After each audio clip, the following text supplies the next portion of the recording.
But they all enjoyed the primary school very much, and then they went on to the Abbey School and to Woodbridge School, and so they're very much locally educated. The older two eventually went, in their sixth form, they went away, but they're born and bred here, and they've all remained part of the village. Well, in our family, the White House farm has always been very important, particularly because during the war, the big house, Glenham House, was requisitioned by the army. And so the family moved out, and they all lived down at the White House farm, which was the centre of the farm there. And they had a herd of red pearl cattle there. They had Suffolk punches, they had sheep. And this is where my husband was brought up, a lot of his childhood, and also his brothers and sisters. And it is now Jason's home, and sheep are still there and the lambs are still there, but alas, no red pearl cattle, and alas, no Suffolk punches. And when I came, there were still some of the old farm workers here who knew about all the traditions of the farming and all the law of what went into farming then. And it's one of the great tragedies, I think, that these people who were brought up on the land and had such an intimate knowledge of the history of the place, this has gone. And as farms get bigger, and they have to become bigger because for economic reasons, we lose a lot of this. But at the White House farm, Jason has managed to sustain some of the old traditions, and he is very keen to cherish the place and cherish the history.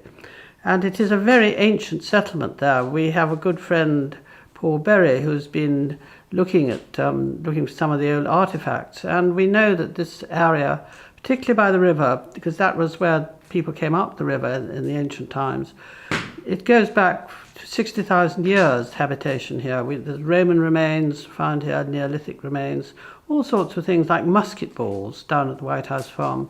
Now, was there a battle down there, do you think? Or perhaps they were where they went and practiced their muskets. And all along the footpaths you'll find masses of buttons and lots of odd coins, and some of them must have been tragic when they lost them. You know, a few shillings would have been a lot of money then. But the sad thing is that I still miss them, some of the old boys, the old farm workers, two particularly. One was Ted Cobbin, who was a horseman on the farm and had a lifetime of knowledge of horses. And the other one was George Smith, who was the old gardener here and had come from Blacksall. And he and his wife lived in our yard here, and he was the gardener, and his wife Dolly was a very important person in the village. She used to lay people out when they died, and her mother had been the midwife in Blacksall.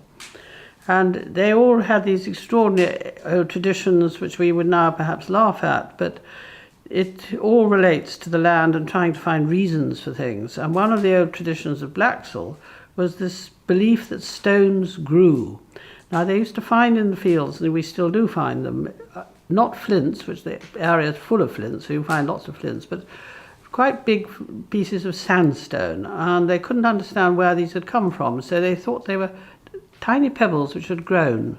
And at Blacksall there's the famous stone farm, which has this enormous stone, yards across, which they believe was brought in from the fields, and when it was quite small, could only get onto a handcart. Now you would not get it onto a tumbrel, that means a big cart.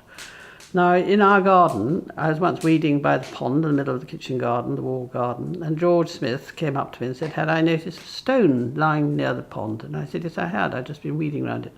He said, oh, yes, he'd brought that in from the fields, and when he brought it in, it was about half the size, and it's grown since then. So whether you believe that or not, it's a nice link with old traditions and beliefs.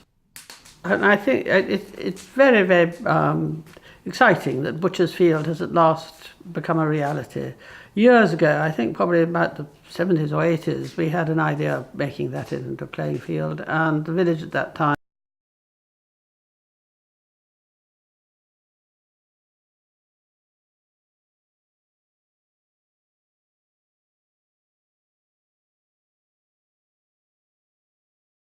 can go and play and get to know each other, and where particularly parents can get to know each other as well, because they go there with their children and then they just chat. I mean, a lot of them know each other already, obviously, but it's a nice place, it's a safe place, and although we live in the countryside, people are who perhaps have come to live in the countryside recently are nervous about sort of going out into the fields and not sure where the rights of way are or not.